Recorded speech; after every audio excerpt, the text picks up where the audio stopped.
El equipo de Dimensión Límite no se hace en medida alguna responsable de los comentarios vertidos por los invitados a este programa. ¿Han escuchado alguna vez aquello de que la realidad supera siempre a la ficción? ¿Acaso no lo creen? Pues pasen y oigan. Prepárense para iniciar un profundo viaje a los dudosos confines de lo insólito. Trazaremos ahora y por siempre las etéreas bases del eterno umbral de lo imposible. Atrévanse, pues, a cruzar la difusa línea que separa a este de otros mundos a través de la Dimensión Límite.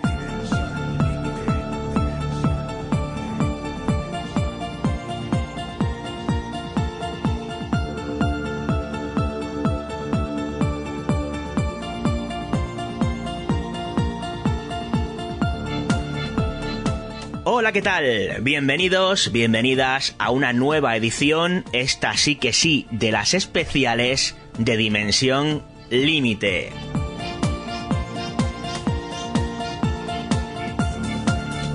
Bueno, pues aquí estamos. Ya lo sé. Me lo decís bastante a través del correo electrónico en dimensionlimite@gmail.com. Nos escribís en @dimensionlimite en Twitter, también en el grupo Dimensión Límite de Facebook. Insistentemente pedís más ediciones de Expediente DL o de, en su defecto, algún especial de Dimensión Límite. Pero bueno, hacemos lo que podemos. Estamos inmersos en mil historias. No sé por qué hablo en plural, porque normalmente desde hace algunos años yo de Dimensión Límite lo suele hacer un servidor sin más ayuda. Pero da igual, hablemos en plural, que queda más bonito. El caso es que, bueno, estamos liados. ¿Qué le vamos a hacer? Y hacemos, pues insisto, lo que podemos. Pero, dicho esto, como regalo a todos aquellos que insistís y pedís más ediciones de Dimensión Límite, a lo cual ni que decir tiene que estamos absolutamente agradecidos, para todos vosotros, este programa.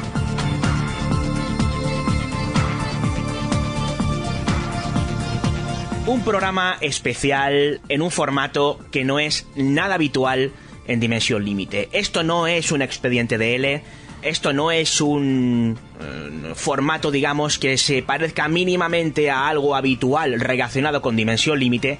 Esto es un especial con todas las letras y en mayúscula, en un formato que os va a sorprender, en un formato reportaje.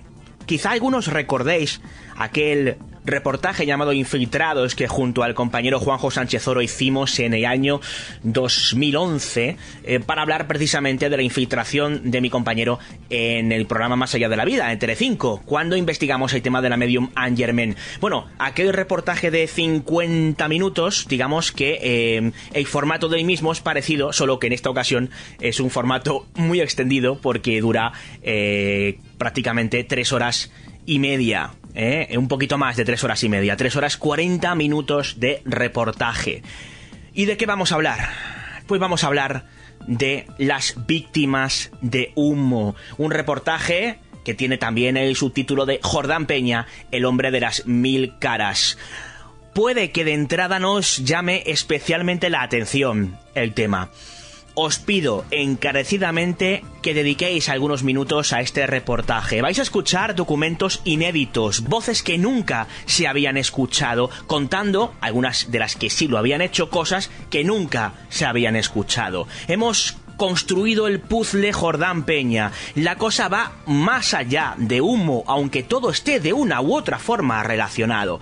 Sectas masoquistas, móvil sexual, presunto abuso de menores y otros tantos escándalos irán desfilando con nombres y apellidos durante los próximos minutos en un documento que, creedme cuando os digo, que carece de hermano gemelo.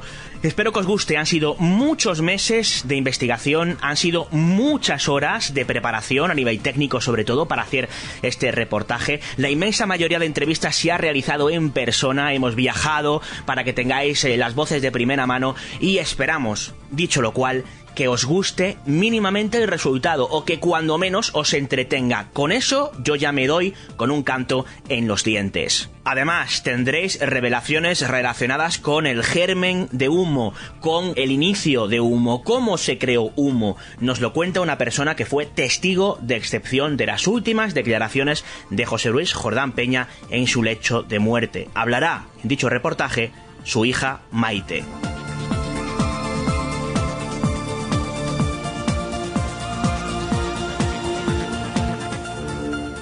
Bueno, no voy a enrollarme más.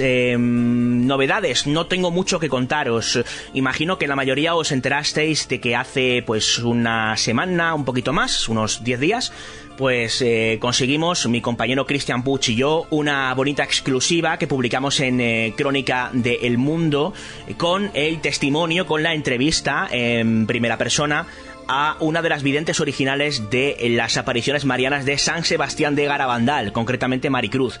Nos hizo algunas declaraciones muy interesantes, yo no os voy a adelantar nada, y lo tenéis en internet gratuitamente, está subido ese pequeño reportaje que tendrá continuación, por cierto, bueno, más que continuación, ampliación el próximo mes de octubre, ya os daremos más datos al respecto, pero para aquellos que quieran informarse, pues buscáis esa entrevista a Maricruz, vidente de Garabandal, por Christian Puig y un servidor, publicada en el suplemento Crónica del diario El Mundo. Y en otro orden de cosas, comentar que el próximo 24 de julio, sábado, estaré en Cádiz impartiendo una conferencia llamada Encuentros cercanos con entidades de otro lado, esto último en interrogante, con casos inéditos, con historias que nunca he contado públicamente. Pues estaré ahí hablando gracias a la invitación del compañero José Manuel Serrano Cueto. Y bueno, pues quien quiera más información puede mandar un correo electrónico a casadelterrorylofantástica@gmail.com. Repito, todo junto, casadelterrorylofantástica@gmail.com. Ahí escribís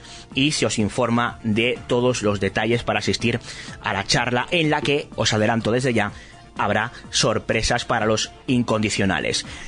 No me enrollo más, os dejo con un pequeño avance y acto seguido con el reportaje. Aunque es un especial, Dimensión Límite, no va a haber una despedida después del reportaje, considero que no aportaría nada, puesto que prefiero que seáis vosotros los que saquéis las pertinentes conclusiones de lo que vais a escuchar, insisto, en los próximos 225 minutos. Sin más, mil gracias, de verdad, de corazón, por la fidelidad.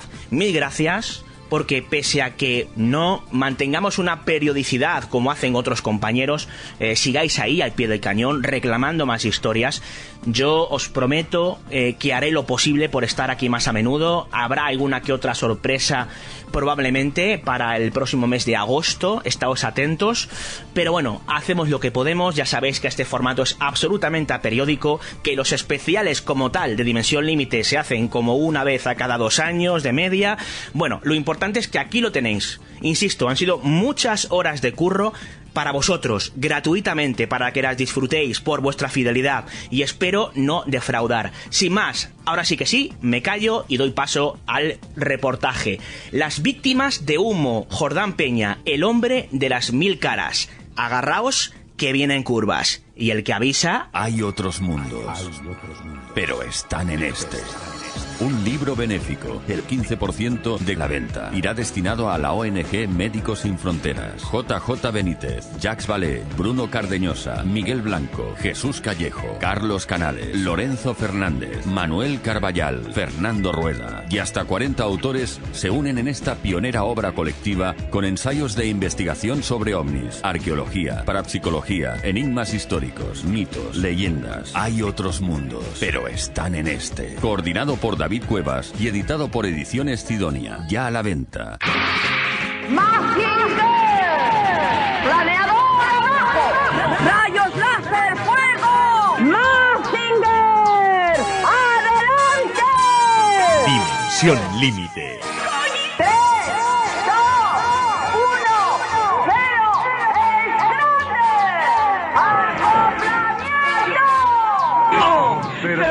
oído eso? El Mazinger se acerca, cuidado. ¿Cómo es posible? A la fortaleza submarina Salude, rápido. Esta vez no te escapas, Asler. ¡Adelante, puño! ¡Fuego de pecho! ¡Huracán fuera! ¡Puños fuera! Asler derrota de una vez y para siempre al Mazinger Z. Gracias, Doctor Invierno. ¡Diablos! Pero el Mazinger Z no abandona nunca. ¡Allá voy! ¡Prepárate a recibir una descarga de alto voltaje! ¡Misiles fuera! ¡Toma! Esto lo destruirá completamente. ¡Rayos láser!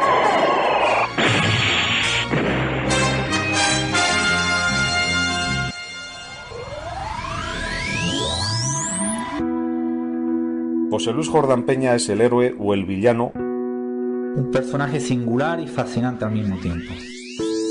No tiene ninguna credibilidad, ni siquiera cuando dice la verdad. Jordán Peña nunca debió ser invitado a esas reuniones. Que me tenía que dar unos pases magnéticos, pero para eso yo me tenía que desnudar. Yo sí lo consideraría delictivo porque estás coaccionando a una persona. Pues mira, David, yo la verdad, como policía... Creé 2 sectas, por separado. La elaboró para mí. Lo único que pretendía era mantener con nosotros unas relaciones, digamos, poco honestas. Una secta que fundé yo. Todo psicópata es narcisista. Presentarme como sádico ante una mujer. La comprobé en la fusta. Madre mía. Víctimas fuimos todos, porque vivimos un ambiente en casa muy enrarecido. En la afición de Jordán por los chicos jóvenes. Lloraba, me aterraba. ¿Llegaste a escaparte de casa alguna vez? No me atrevía. Ten en cuenta que fuimos de esclavos también a su casa. Cruza con nosotros la dimensión límite. Hay muchas víctimas de humo. Jordán Peña es el hombre de las 1000 caras. Don José Luis Jordán Peña, buenas tardes. Buenas tardes. Buenas tardes, José Luis. Buenas tardes. Don José Luis, una pregunta que nos hacemos Víctor y yo. Si hablamos de fraudes paranormales y tuviese usted que quedarse con alguno, imaginamos de aquellos que usted mismo ha investigado, ¿con cuál se quedaría? Bueno, pues me quedaría con uno, pero que conste que no es un fraude. No es un fraude porque advertí muchísimas veces y a lo largo de los informes que no me creyesen, que no creyesen una palabra. Claro, por eso digo que no es un fraude. Antonio Luis, ¿qué te parece esto? No he entendido bien. Me refería a humo. A humo. Ahora le he escuchado estupendamente. Don José Luis, lo cierto es que, claro, a nosotros nos ha sorprendido que usted sacase de entrada el tema de humo. No nos lo esperábamos, nos ha cogido un poco por sorpresa, pero nosotros encantados porque es un tema, de hecho, que teníamos previsto tratar de alguna forma en la segunda parte del programa. Se ha escrito muchísimo, don José Luis, y al final se llegó a la conclusión, o eso se dice, nosotros es que tanto Víctor como yo no sabemos nada y nos interesa muchísimo tratar este tema, se dice que al final pues todo fue de alguna forma una especie de experimento sociológico o fraude. Efectivamente, fue un experimento social para testar unos individuos de formación científica, sí. Y que hubo bastantes víctimas entre comillas, Sí, claro, víctimas de una especie de engaño, por decirlo de alguna forma. Julio de 2006. Se cumplen ahora justo 15 años de aquel momento. Programa La Sombra del Espejo, presentado y dirigido junto a mi compañero Víctor Ortega. Ahí tuvimos la ocasión de entrevistar a José Luis Jordán Peña. Lo que en un principio iba a ser una entrevista acerca de fraudes paranormales se convirtió de forma sorpresiva en una entrevista relacionada con el famoso asunto humo. Por primera vez, Jordán Peña reconocía en un medio de comunicación público ser el autor de tamaño fraude. Habla de víctimas entre comillas. ¿A qué se refiere exactamente?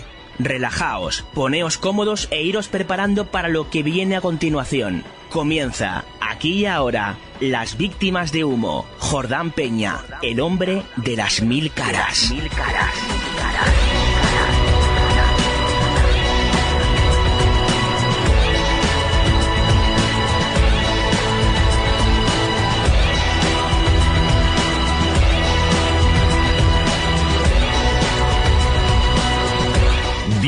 Dimensión Límite.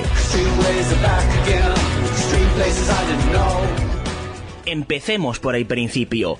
¿Qué es el asunto Humo? Humo es el nombre de un supuesto planeta extrasolar situado a unos 14 años luz de la Tierra y del que se tuvieron las primeras noticias en enero de 1966, cuando el contactado Fernando Sesma empezó a recibir unas extrañas llamadas telefónicas seguidas de unos curiosos mensajes epistolares escritos a máquina. Fernando Sesma dirigía por entonces una famosa tertulia sobre extraterrestres y otros temas misteriosos en el sótano La Ballena Alegre del Café Lión de Madrid, y el contacto Humo se fue extendiendo en los meses siguientes a otras personas de aquella tertulia como Enrique Villagrasa, Alicia Araujo o Dionisio Garrido. Los mensajes, que seguían siendo sobre todo informes y cartas mecanografiados, tenían como notas características un contenido entre científico y tecnológico, pero donde también se añadían pinceladas sobre la vida cotidiana de una civilización exterior, sobre su cultura, su filosofía y hasta su religión. El contacto epistolar se extendió en los años siguientes a otras personas de fuera de Madrid, como Antonio Rivera y Rafael Farriols en Barcelona, y el cura párroco de Mairena del Alcor en Sevilla, Enrique López Guerrero. En torno a 1970 se fue consolidando el llamado Grupo Humo de Madrid, y que es el que capitalizaría en los años siguientes y hasta mediados de los 90 la recepción de la mayor parte de los informes y cartas que se siguieron recibiendo. Entre las figuras más relevantes que se fueron incorporando al grupo tenemos a primeros de los 70 a personas como el doctor Juan Aguirre, Juan Domínguez, Jorge Barrenechea o Alberto Borrás, y al final de aquella década al periodista alicantino Luis Jiménez Maruenda, y ya en los años 80 al psiquiatra y documentalista Alfredo Lara. Cabe decir que los mensajes se continuaron recibiendo de modo desigual, es decir, que hubo etapas en las que se recibieron muchos más mensajes y otros años en los que prácticamente hubo sequía de una o dos cartas a lo mejor por año, y que la continuidad se mantuvo hasta mediados de los 90, totalizando unos 1.200 folios mecanografiados. Nos lo contaba José Juan Montejo, investigador, abogado y experto de cuanto acontece en lo que respecta a este complejo entramado.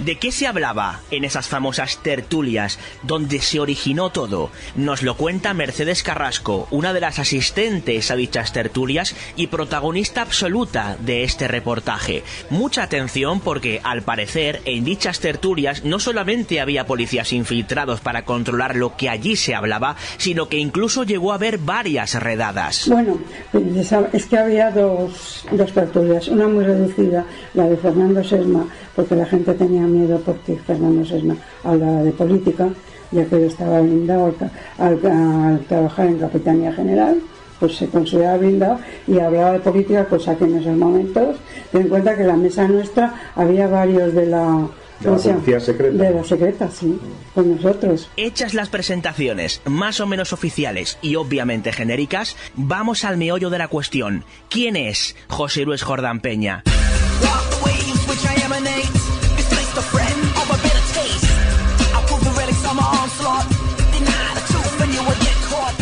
El propio José Juan Montejo, Manuel Carballal y Antonio Luis Moyano nos responden a esta cuestión. Los tres, investigadores de anomalías y expertos en criminología. José Luis Jordán Peña nació en Alicante en 1931 y desde joven mostró un carácter inquieto y polifacético que le llevó a militar en el grupo religioso Acción Católica en Alicante, y una vez que se trasladó a Madrid, en el grupo jesuita Fe Católica que dirigía el padre Ramón Sánchez de León. En su época estudiantil formó una o varias academias privadas de enseñanza con otros compañeros suyos de carrera, y para lo que interesa a los oyentes, a mediados de los años 60 irrumpió en el panorama ufológico español como testigo principal de un supuesto caso de aterrizaje ovni en el barrio de Aluche, en Madrid, el 6 de febrero de 1966. Como se destacaba en el libro famoso Un caso perfecto de Antonio Rivera y Rafael Farriols, Jordán Peña habría sido también el principal encuestador e investigador del caso gemelo o continuación del de Aluche y, no menos célebre, de San José de Valderas del 1 de junio de 1967. A partir de estos hechos, pues Jordán Peña se convirtió en un personaje relevante del mundillo de lo paranormal en Madrid, pasando a ser uno de los principales animadores de la tertulia de la Ballena Alegre en el Café León, y ya unos años después, a principios de los 70, presidió una importante organización ufológica de la época, la Agrupación de Estudios Cosmológicos Eridani, pasando a ser, desde mediados de los años 70, uno de los principales impulsores y cabeza visible de la Sociedad Española de Parapsicología, de la cual llegó a ser uno de sus vicepresidentes. José Luis Jordán Peña es hijo de Rogelia Peña Serrano y Dionisio Jordán Infante. Este último es importante porque fue un pintor relativamente consagrado en Alicante. También fue profesor de un colegio y inculcó la afición al dibujo a su hijo José Luis, que luego veríamos reflejada en muchos de los informes sumitas y también en los libros de parapsicología, hechas por la misma mano. José Luis Jordán Peña se trasladó de Alicante a Madrid en los años 50. De sus primeros años en Madrid no tenemos muchas referencias, salvo sus antecedentes penales, porque el tipo ya apuntaba maneras. Tuvo problemas por amenazar a la policía, por ejemplo, por teléfono. Él se presentaba como ingeniero y técnico superior en telecomunicaciones y psicólogo industrial, aunque no nos consta esa formación académica, y a mí también me contó que había sido profesor de matemáticas, física y electrónica en el Instituto Lope de Vega, lo que explica la palabrería, la fraseología científica que utilizaba en los informes sumitas. Además, recuerdo que cada vez que iba a su casa, lo que veía encima de la mesa, en ese salón enorme que tienen, eran los últimos números de la revista Nature, muy interesante, Scientific American, algo, es decir, publicaciones científicas en las que se inspiraba para redactar los sábados por la tarde, según me contó, los informes de humo. José Luis Jordán Peña es una persona, ante todo, muy polifacética, un personaje singular y fascinante al mismo tiempo, poliédrico.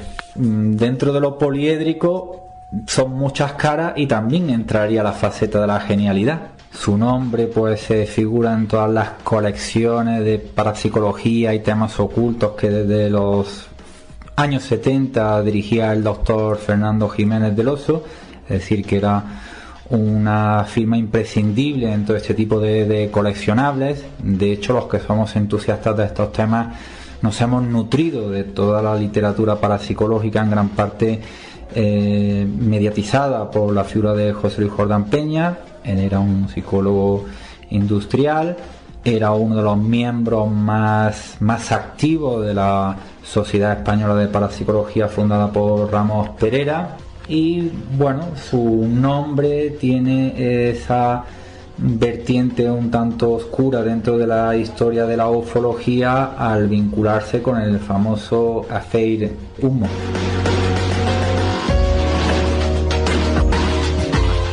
Le preguntamos también por este asunto a Ramos Perera en un antiguo programa de Expediente DL. Sobre Jordán Peña, esto es lo que nos contaba. Yo, José Luis Jordán Peña, lo que puedo decir es que en las investigaciones que he realizado para la Sociedad Española de Parapsicología, a mí me han parecido impecables. Es decir, que era un hombre, tú lo acabas de definir muy bien, y yo creo que no merece otro juicio por mi parte, porque en los temas de humo nosotros no entramos ni salimos, obviamente, y en los temas personales que él pueda tener, eso yo no entro ni salgo, evidentemente. Pero yo lo que sí digo es que lo que tuvo para la Sociedad Española de Parapsicología como parapsicólogo, a mí me parece que es impecable todos los procesos que él ha protagonizado de investigación y tal, que han sido fantásticos, han sido con un gran rigor científico, y así se descubrió una serie de cosas importantísimas gracias a que él tenía muy claro el método científico. Él lo tenía muy claro, el método científico. Ahora ya, si ya después su vida privada pues hacía otras cosas, eso ya no entro ni salgo. Junto a José Juan Montejo hemos tenido también la suerte de hablar para este reportaje en una entrevista exclusiva con Maite Jordán, hija de José Luis Jordán Peña. Cuando le preguntábamos acerca de quién quién era su padre. ¿Quién era mi padre? No sé, pues era una persona peculiar, digamos, ¿no? Pues sí, era una persona pues con muchas aficiones y con, no sé, con una forma de ser. Era una persona muy, muy, muy inteligente, muchísimo, y creo que enfocó bastante mal su inteligencia. Entonces tenía muchas aficiones, era muy capaz, era muy habilidoso para muchas cosas, para el dibujo, para los trabajos manuales, o sea, cualquier cosa que se ponía era muy capaz de llegar a la maestría, para todo también lo que tenía que ver con la acumulación de conocimientos, para la escritura, o sea, era una persona con muchas aficiones, digamos.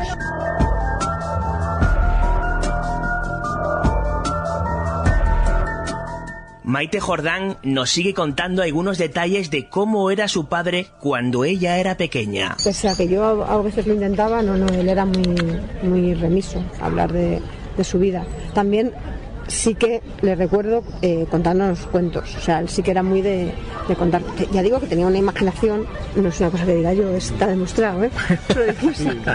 No es una cosa que tenga que ninguna, pero sí que contaba cuentos. Está acreditado. Sí, contaba cuentos que además iba por fascículos, por entregas, ¿no? Como que tenía una historia y la iba... Como los seriales, sí, ¿no? Eso del cine, bueno, las series de televisión antigua. Sí, por eso digo que no contaba un cuento, o sea, no contaba cuentos estándar, no contaba Caperucita o La Bella Durmiente, no. Él iba contando una historia. Me acuerdo, fíjate, me estoy acordando ahora, Pepe, Pepijo y su hijo. Debía ser una saga y la iba contando. Y con eso, cuando estaba de buenas, pues sí que es verdad que había ratos buenos.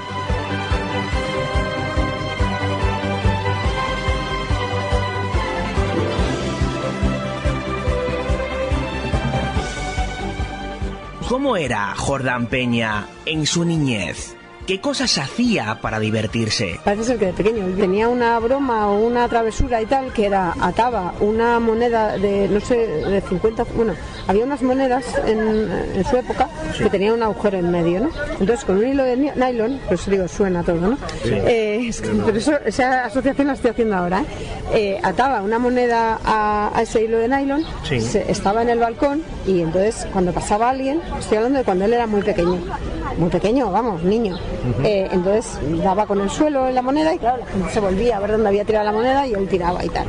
Entonces yo creo que ese fue el germen de luego lo de los billetes. Al respecto de esta historia de los billetes, José Juan Montejo nos da todos los detalles. En sus conferencias, artículos y entrevistas, Jordán presumía de haber realizado en su época de estudiante en Madrid un primer experimento o broma para comprobar la extensión de un bulo y la resonancia que tendría en los medios de comunicación.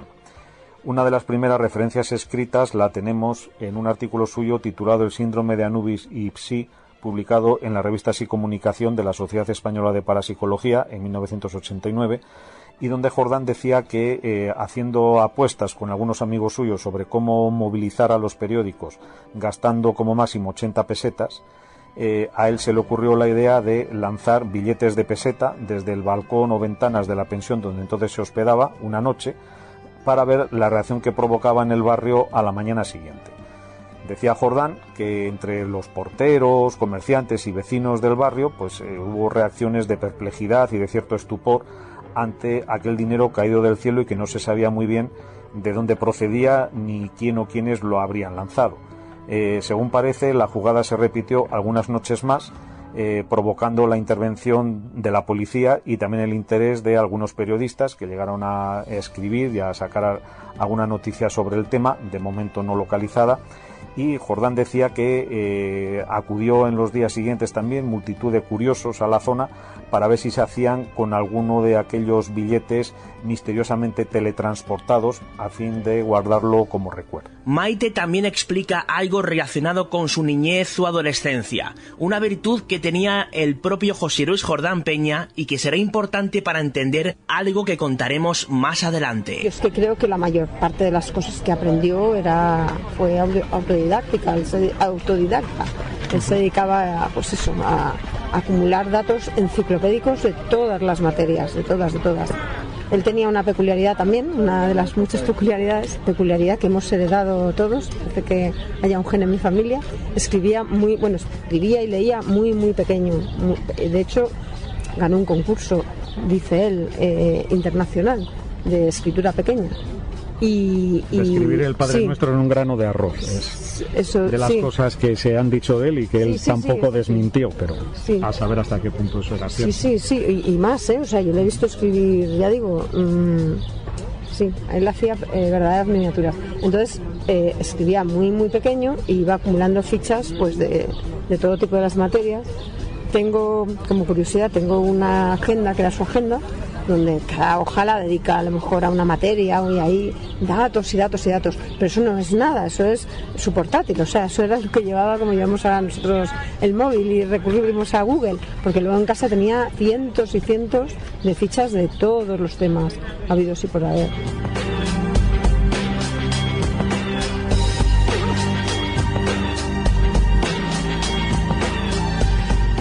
José Juan Montejo nos informa sobre alguna de esas experiencias estudiantiles de Jordán Peña. No tienen desperdicio. En su época de estudiante en el Madrid de los años 50, José Luis Jordán mostraba ya una tendencia entre la broma y la manipulación que nos ha llegado a través de algunas anécdotas. Una de fuente directa y que consistía en que se dedicaba a grabar a escondidas a la criada de la pensión donde por entonces se hospedaba, y luego pasaba la grabación en su habitación a otros huéspedes o amigos suyos para entre todos echarse unas risas a costa de la peculiar forma de hablar o de expresarse que tuviera aquella buena mujer. La otra anécdota procede de uno de sus compañeros de telecomunicaciones con los que creó y fundó la Academia Omicron en Madrid y que se especializó en la preparación para exámenes de ingreso en algunas ingenierías y también de radiotelegrafistas. Parece ser que sería el propio Jordán al que se le habría ocurrido una curiosa forma de dar publicidad a la academia, y que era la de infiltrar a uno de los profesores en los exámenes de ingreso para sacar todas las preguntas, de alguna manera ingeniárselas para salir de los exámenes antes que los demás. Con el resto de los profesores que esperaban fuera, pues sacaban todas las respuestas, y con una máquina de imprenta rápida, ciclostil o similar de aquella época, las imprimían para que cuando todos los que estaban haciendo el examen salieran, repartir entre todos ellos a aquellas hojas con las respuestas, y de esa manera pues dar publicidad a su academia. Su hija Maite nos habla de su interés académico en ciertos sentidos, la oposición de Jordán Peña y algunas facultades docentes del propio Jordán Peña. Realmente estudié psicología en contra de lo que él quería o esperaba. Él quería que yo hiciera medicina y yo tampoco quería estudiar psicología. Yo realmente quería estudiar magisterio. Él tenía otra capacidad, que es así que yo creo que yo la he heredado, o por lo menos le gustaba mucho enseñar. Era muy buen docente, buenísimo. Era muy, que ya digo, que lo aplicó conmigo, pero era muy capaz de exponer cualquier tema, de enseñar, tenía mucha capacidad para ello. Y yo quería dedicarme quería hacer magisterio y quería trabajar con niños en la enseñanza. Y luego al final, pues, no sé, mi vida dio unos virajes y acabé haciendo psicología. Pero no, en principio no tenía interés en seguir sus pasos, ¿no? Fue una cosa casual.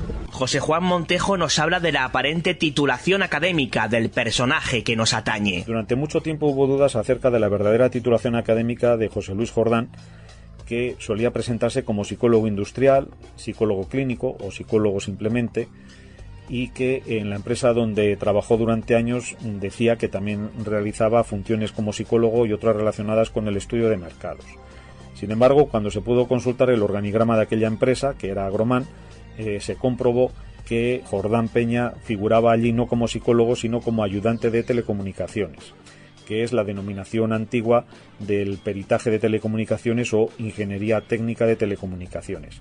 Esto último finalmente es lo que se ha podido verificar gracias al recuerdo y documentación facilitada por un antiguo compañero suyo de la Escuela de Telecomunicaciones de Madrid. En cuanto a sus estudios de psicología, pues queda o sigue quedando en la duda de si realmente los efectuó en algún momento o no. Por cualidades intelectuales era una persona muy brillante, porque era una persona que se iba actualizando puede decirse que muchos de sus textos sobre parapsicología escritos en los años 70, que ya ha llovido, son perfectamente actualizables, es decir, que apenas ha pasado la barrera del tiempo. Cualquier persona que se quiera iniciar en la parapsicología desde un punto de vista serio tiene que pasar por la lectura de los libros y los textos y coleccionables de José Luis Jordán Peña, y esa brillante inteligencia es la que se plasma en las famosas cartas de humo, que fueron capaces de a muchas personas con una formación académica amplia, como el caso de Jean-Pierre Petit, astrofísico francés, pues el contenido era tan brillante intelectualmente que otorgó un cuño de credibilidad al pretendido origen extraterrestre de esas cartas torpemente mecanografiadas y con el membrete de humo. A nivel personal, yo me encontré con una persona que, a diferencia de lo que opinan otros periodistas que lo han entrevistado, me encontré con una persona suficientemente empática, muy inteligente, y no tengo nada que criticarle a nivel personal, como está haciendo otra gente de manera tal vez muy arbitraria.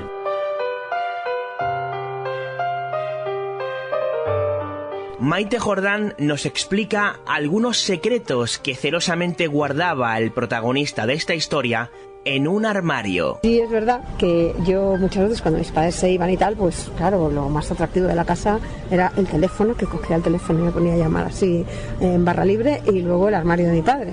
Entonces el armario de mi padre lo repasaba de arriba abajo, y entonces allí había cosas. No sé decir tampoco, no estoy segura de qué es lo que había. O sea, ahora mismo... Pero el armario ese lo tenía yo más que trillado, y allí había muchas cosas de humo, pero tampoco creo que yo supiera lo que era humo por lo que había ahí guardado, sino porque era algo que yo sabía. Pero ya digo, en mi casa no sabían que yo sabía, o sea, ni era una cosa que se hablara, que se revelara. ¿Y nunca se te ocurrió preguntar? No, yo a mi padre, por nada del mundo, nunca. ¿Y con tu hermano hablabas del tema? Nunca, tampoco. No. ¿Y qué más había en ese armario? Pues ya digo, había cosas relacionadas con humo, había cosas relacionadas con su infancia también, había... él era muy ordenado, al contrario, que clasificaba todo, tenía todo muy ordenado, muy clasificado. Entonces había carpetas que eran escritos suyos, cosas suyas, colecciones suyas, y yo pues me dedicaba a examinar todo lo que tenía ahí en ese armario, que para mí era el cajón de ¿Había Pandora. Correspondencia normal, digamos, de cartas por correo recibidas sobre temas variopintos? Sí, había de todo. Ufológicos, parapsicológicos. Sí. Cuando hablas de humo, ¿recuerdas algo concreto de esos papeles que miraras en el armario? Es que no recuerdo, ¿sabes qué pasa? Es que es uno de esos recuerdos que no quiero yo viciarlo, porque no me acuerdo de cosas concretas, que sí había, por supuesto. ¿Y que dónde estaban guardados? Sí, ahí había cosas. ¿Había fotos, había imágenes también en el archivo? ¿De qué recuerdas? Porque al ser algo más visual quizás sí que recuerdes... Es que había tantas cosas que es que no sé, o sea, de todo.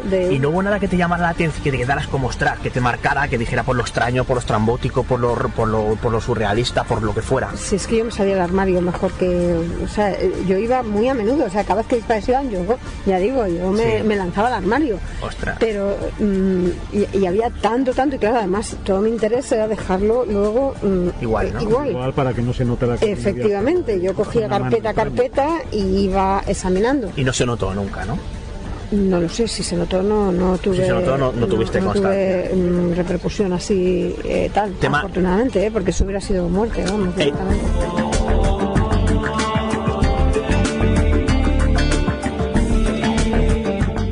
Y acerca de humo, cuando le preguntamos a Maite acerca de lo que hablaba o no hablaba con su padre, esto es lo que nos contaba. Curiosidad tenía muchísima, pero yo no tenía el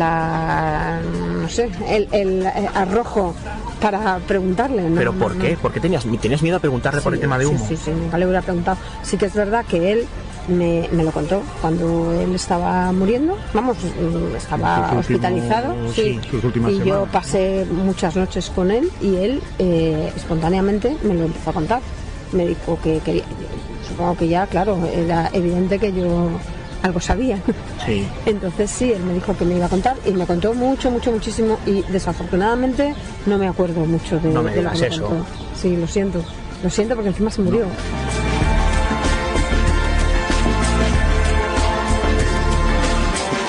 Seguimos preguntando a Maite acerca de los desencadenantes del asunto humo. Y prestad atención porque esto es importante. Según ella, esto es lo que le contó su padre. Esto de humo empezó realmente... A ver, yo creo que tuvo muchas fuentes, como todas las estas, ¿no? Hubo muchas cosas que de alguna forma contribuyeron a que eclosionara el tema humo, ¿no? Al desencadenante, como varios desencadenantes. Vale. Uno de ellos fue el tema de las moneditas, con el cual él de alguna forma supo o descubrió que la repercusión que podía tener cualquier cosa en la opinión pública, o sea, que podía... Lo de los billetes, concretamente, bien, sí. Eso. Y luego, él me habló de una broma que le hicieron a uno de mis tíos. Mi madre tenía había dos hermanos de mi madre, los dos eran bastante más pequeños que mi padre, y con uno mi padre tenía mucha afinidad porque era un chico joven que en ese momento estaba estudiando aquí en Madrid y tal, y el otro pues era más crédulo, le gustaba más, pues yo qué sé, todo lo paranormal exactamente no, pero bueno, que era tendente más a creer en... Y entonces le hicieron una broma, parece ser, sí, eso es. Y entonces me cuentan que le hicieron una broma que tenía que ver con algún tema de ovnis, eso es. Y entonces, pues eso y otras cosas. Y luego también supongo que fue la época en la que estaba en La Ballena y debió unir varias ideas y apareció humo. ¿Cuál fue el germen de humo? Que él había descubierto de alguna forma que la gente, o sea, que la credulidad no estaba unida a la cultura, que la gente inteligente o oculta o era tan crédula, igual de crédula, aunque a lo mejor creían en otras cosas, que gente con menos cultura. Entonces ese tema le interesó y entonces él luego explicó, yo creo que a posteriori, lo de humo como un experimento para demostrar de alguna forma la capacidad de la gente, y por eso él decía que había recurrido a gente especialmente formada, como un ingeniero, un químico, un médico, como que había hecho un muestreo de gente especialmente conectada con la realidad, incluso un comisario de policía, un periodista, un muestreo de lo que podía ser la intelectualidad de los años 60 para demostrar la hipótesis de que la gente creía en todo. Puede llegar a creer algo de estas características, ¿no? Sí.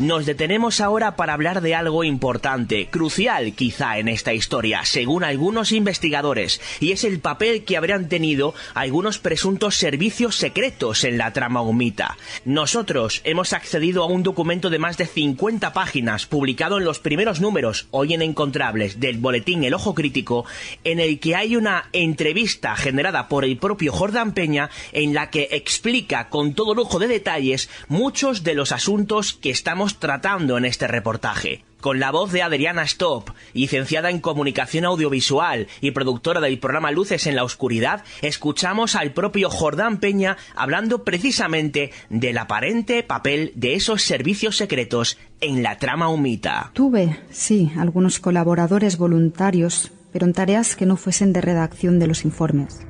Y también cesión económica. La cifra se extiende a varios millones de pesetas, cedidos por un organismo oficial de Estados Unidos de América. Eso es todo.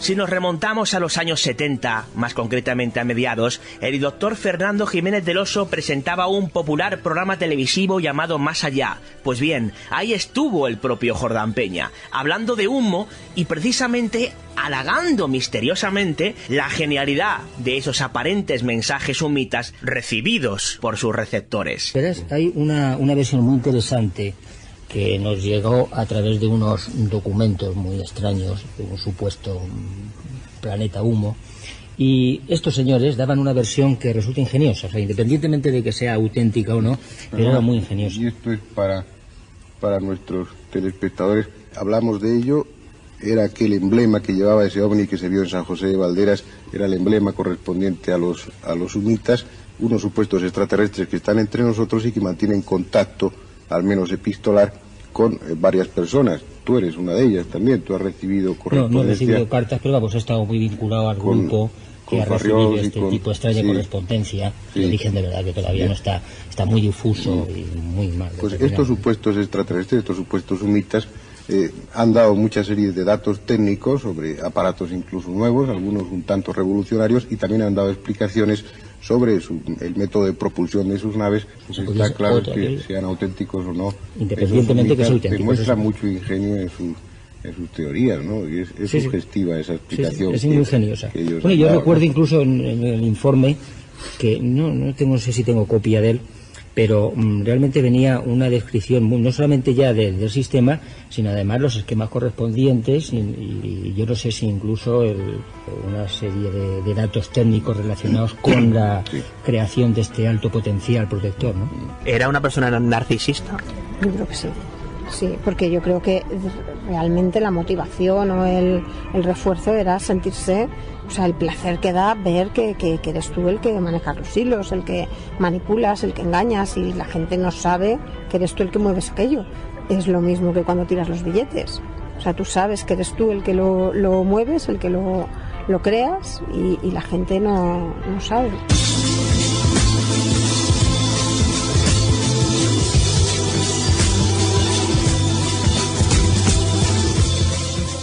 Ahondemos ahora en el peliagudo asunto de las presuntas víctimas de humo. ¿Presuntas?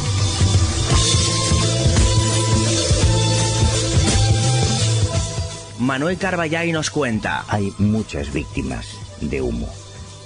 Unas de las más notables son las víctimas del Hospital Humita de Cañuelas, un hospital que se montó a unos 70 kilómetros de Buenos Aires por parte de otro psicópata, Carlos Eduardo Jerez, que aseguraba poder curar el cáncer y enfermedades terminales a través de la medicina humita, basándose en los informes de Jordán Peña. En la entrada de esa clínica construyó un platillo volante enorme que pretendía atraer al público, y lo atrajo. De hecho, varias personas que dejaron la quimioterapia y los tratamientos médicos porque creían que los humitas les iban a curar, se murieron. Fue detenido, cumplió una pequeña condena en Argentina, y cuando salió, uno de sus seguidores le dio trabajo, y esta es una paradoja del destino, en una fábrica de papel higiénico donde se fabricaba papel del culo con el símbolo, con la H humita. Así que nunca la historia de humo estuvo más en su contexto, que era llena de mierda.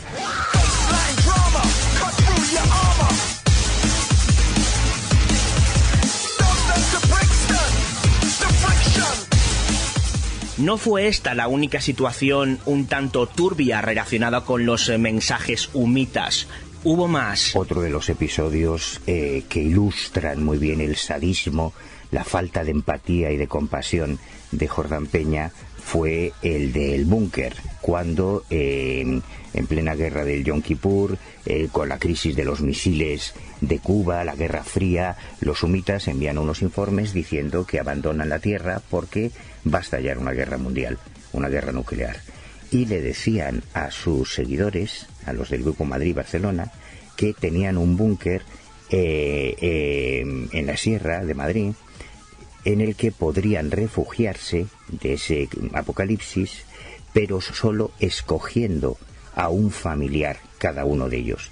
Tú imagínate el pánico, el terror, la angustia que tuvieron que seguir aquellas personas que se creían a pies juntillas lo que decían los informes, cuando tenían que decidir a quién salvo, a mi hijo, a mi hija, a mi padre, a mi madre, a mi esposa, a mi amigo. En el último número del Ojo Crítico publicamos un texto extraordinario de Vicente Pérez Baeza, que vivió ese episodio cuando Antonio Rivera le dijo: oye, coge a tu novia, sal para Madrid, porque esto se ha acabado y no puedes salvar a nadie más. Y mientras, claro, Jordán Peña escojonándose, ¿no?, de esa angustia y ese terror que vivieron esas personas que creían que llegaba el fin del mundo y solo podían salvar a un ser querido. A mí me parece de un sadismo brutal.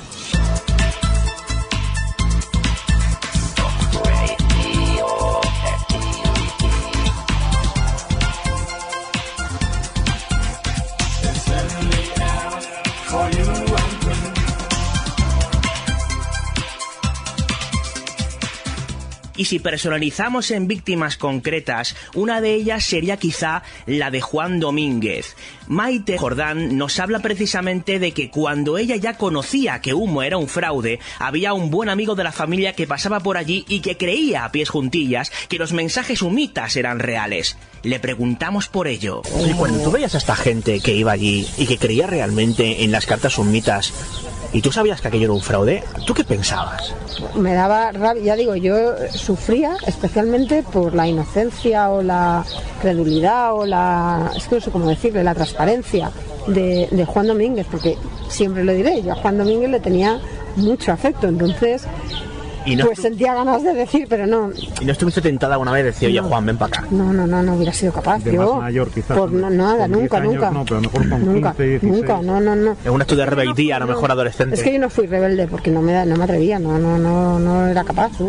Podía haber, no sé, desencadenado, no me hubiera atrevido nunca, jamás. Algunos os estaréis cuestionando sobre quién es Juan Domínguez. José Juan Montejo nos saca de dudas. Juan Domínguez Montes fue un ingeniero superior de telecomunicaciones e inventor, con varias patentes en su haber, que se incorporó al tema Humo junto a su mujer Camila a finales de los años 60.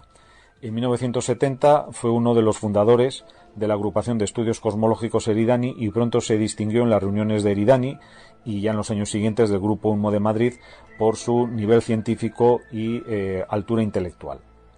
En 1983, Domínguez publicó un libro titulado El Pluricosmos, donde daba a conocer sus hipótesis, algunas de ellas basadas en textos de Humo de carácter científico y donde, según decía él, intentó dar a conocer lo que de aprovechable tenía la física humita. En los años siguientes, Domínguez se desengañó del tema por una serie de contradicciones que él fue detectando, y antes incluso de la primera confesión de Jordán Peña en 1993 de ser el creador del tema Humo, Domínguez ya mostraba su escepticismo y su convicción de que el tema Humo era de origen terrestre, convicción que él mantuvo hasta el final de sus días. Pero Juan Domínguez no fue el único. En mi libro La vida secreta de Carlos Castaneda yo comparo la crueldad con la que trató Jordán Peña a los seguidores de Humo con la del mismísimo Carlos Castaneda, porque hubo mucha gente que se implicó hasta lo indecible en la historia de Humo. Hubo gente que se jugó la cordura, todo su dinero. Bueno, hay episodios como el viaje de Adalberto Ubari y Marta González que yo documenté hasta el último detalle, que se vinieron desde Argentina, gastándose una pasta, a Europa, recorrieron toda Europa buscando la pista del barco noruego que fueron a Noruega, que había enviado las señales que habían detectado los humitas, casi se descalabran en los montes del Ayaví buscando el lugar del aterrizaje, casi tienen un problemón en los sótanos de la Ballena Alegre, en Albacete. Bueno, hubo gente que se gastó muchísimo dinero, que hipotecó mucho tiempo y mucha ilusión en la historia de Humo, mientras Jordán Peña pues disfrutaba desde el anonimato, viendo cómo sus marionetas se movían con los hilos que él controlaba a través de los informes.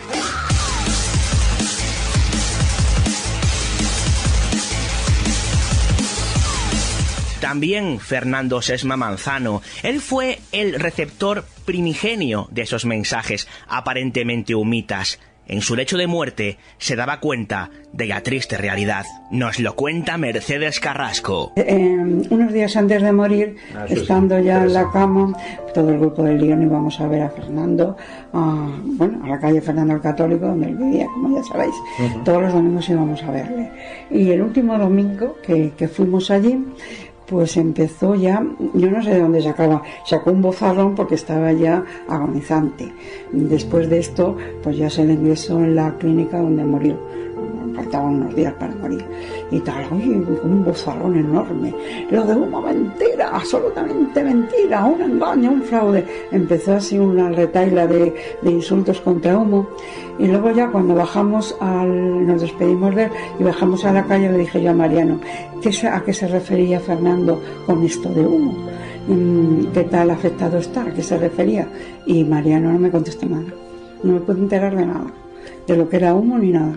voy a enterar. Pero en las tertulias a las que ibas tú, años antes... No, en la tertulia, yo iba a la tertulia de Mariano Blanco, y allí no se habló jamás de humo. Pero la del Lión. Estaban espiritistas, sí, en el Lión, pero ya cuando yo accedo al Lión estaba cerrado ya por la policía, estaba ballena. Ya cerrada la ballena.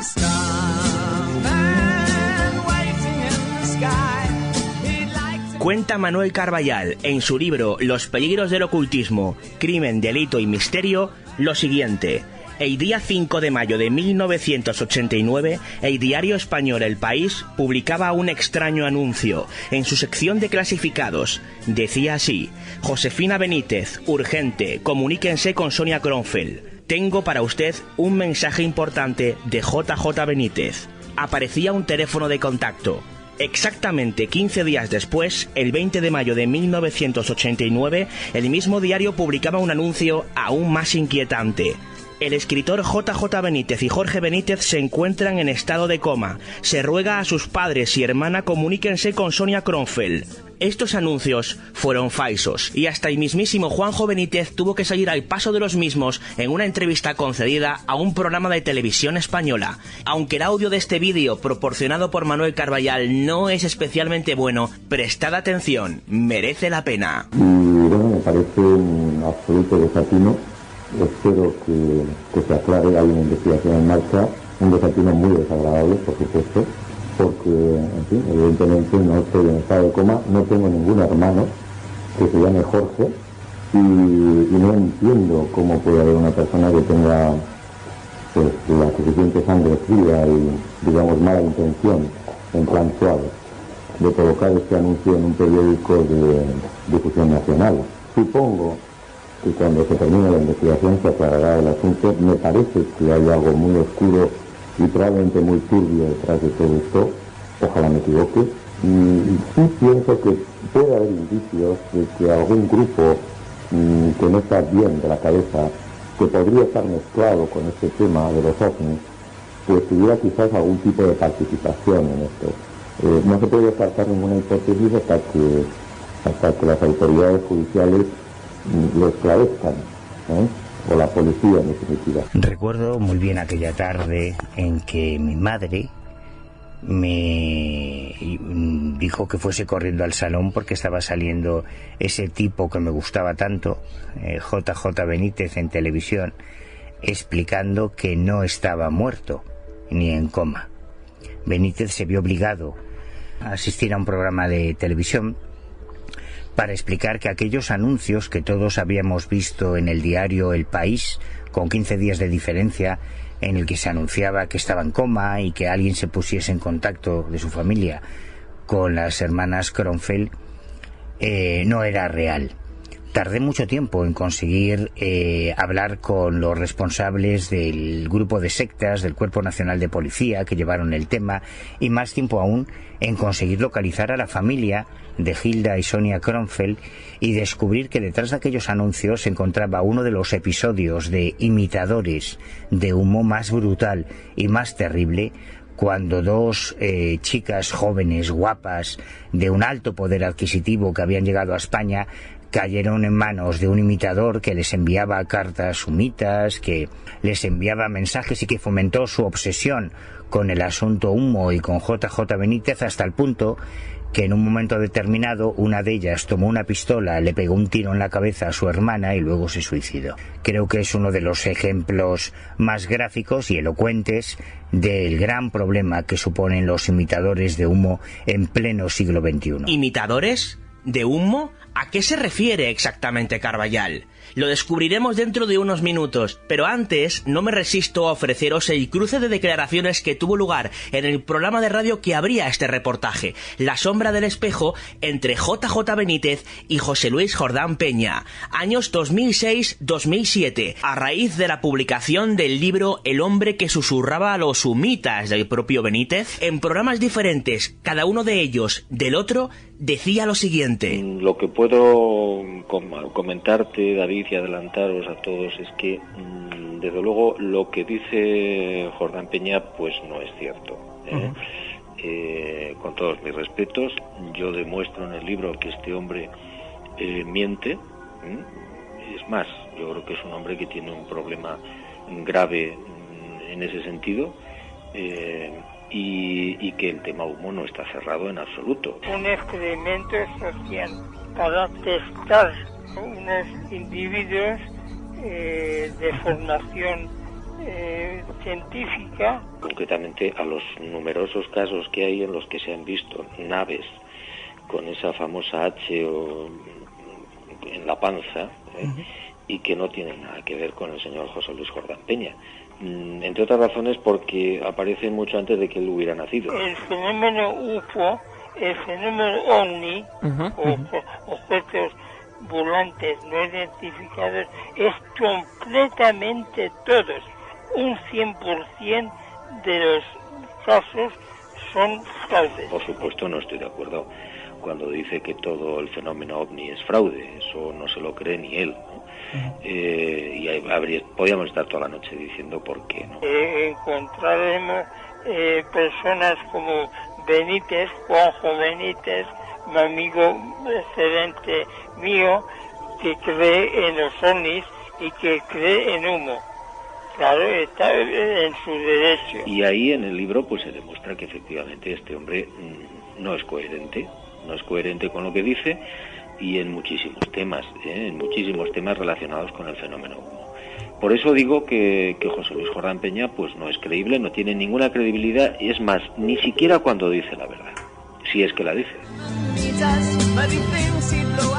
Más casos de víctimas.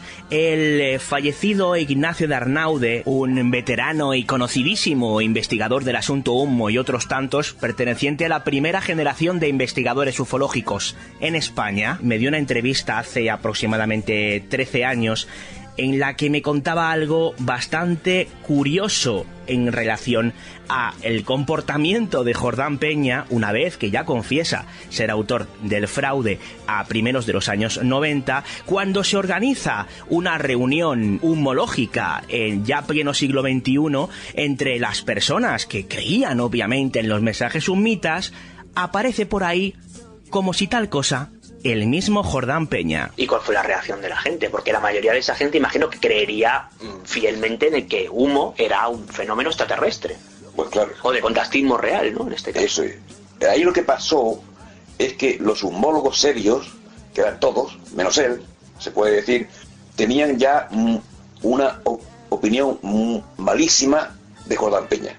Y entonces, técnicamente y teóricamente, Jordán Peña nunca debió ser invitado a esas reuniones, pero por un avatar que no me acuerdo, que me parece que yo me enteré, pero ahí no me acuerdo, pues alguien lo invitó, pero digamos indebidamente. Claro, cuando llegó allí, pues la gente estaba muy cabreada y los humólogos no fueron, casi ni lo saludaron, ni hablaban con él, nada. Lo tenían allí en cuarentena y estaban así, con las uñas, sí, y de manera, con una actitud muy poco amable. Pero como Jordán tiene la piel de elefante, al cubo, y la de mamut, sí, y la de rinoceronte, me importaba un carajo todo eso. Y claro, la gente estaba cabreada porque sabía que era un puro invento todo. ¿Puro invento a qué te refieres? ¿A que el humo era invento o que él puro inventa lo que contaba? Todo lo que decía él era mentira. Era mentira. De entrada. Porque algo lo hace muy bien. Yo no lo conocía porque nunca lo traté. Pero ellos sí. Claro. Ellos lo conocían de tratarlo durante muchos años. Y encima ya, con los antecedentes de que se sabía que él era un mentiroso compulsivo, confesado por él mismo. Escuchemos ahora cómo reacciona una de las personas que asistió a esa reunión de humólogos. Y Heriberto Muela, que era un hombre obviamente incontrolado, porque ahí lo demostró, y que como mínimo era excéntrico, sí, empezó a arremeter violentísimamente contra Jordán Peña. ¿Pero violentísimamente de qué forma? Tú eres un cabrón porque tú fuiste el culpable de que mi padre muriera, de los disgustos que le causaste, porque todo lo que tú dices es mentira y eres un paranoico. Vamos, los insultos del siglo, violentos y además que allí estuvo un rato larguísimo arremetiendo contra Jordán Peña a grito pelado. ¿Y Jordán Peña cómo reaccionaba ante esto? Bueno, piel de elefante. sin pestañear. Había una situación ahí violenta. Bueno, pues termina ya de exponer Heriberto Muela, sí. Y entonces se va para él Jordán Peña, sonriéndole, echa la mano al hombro y se lo camela y le dice más o menos que no te preocupes, hombre, yo no me cabré por esto, tú tienes razón, tanto que yo soy un mentiroso, tanto compulsivo, pero en fin, total, se lo manipula y ya y tan amigos. Pero así sin más. Sin más, pero lo dejó sedado como como si le hubiera dado una sobredosis de calmante. Pero qué situación más extraña, ¿no? Pero extraña.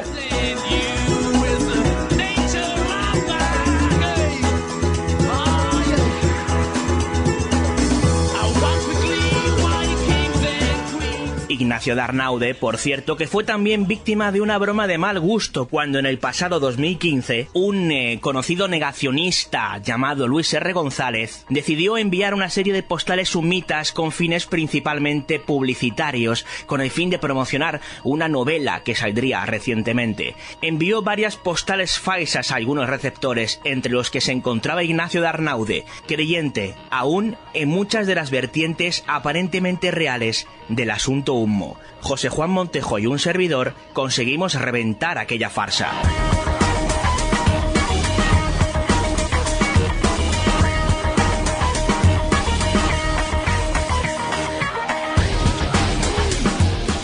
El episodio de las postales de Humo, muy reciente, de hace muy poquito tiempo, ya en pleno siglo XXI, me parece también un ejemplo estupendo de cómo evoluciona la vida de Humo en la actualidad.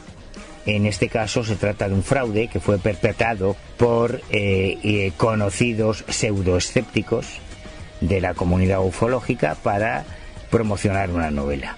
Pero lo que me parece más grave es que algunos periodistas del mundo de los sucesos y del crimen, muy reputados, como Juan Rada, tal y como demostramos en la revista El Ojo Crítico, se subió al carro para seguir vendiendo la historia de Humo a unas sabiendas de que era un fraude en la reedición del diario El Caso, que tuvo lugar hace un par de años, publicando una de esas postales que él había pedido al autor del fraude y omitiendo, borrando intencionadamente la dedicatoria para que siguiese pareciendo una historia real, como toda la historia de Humo desde su origen, un creativo fraude.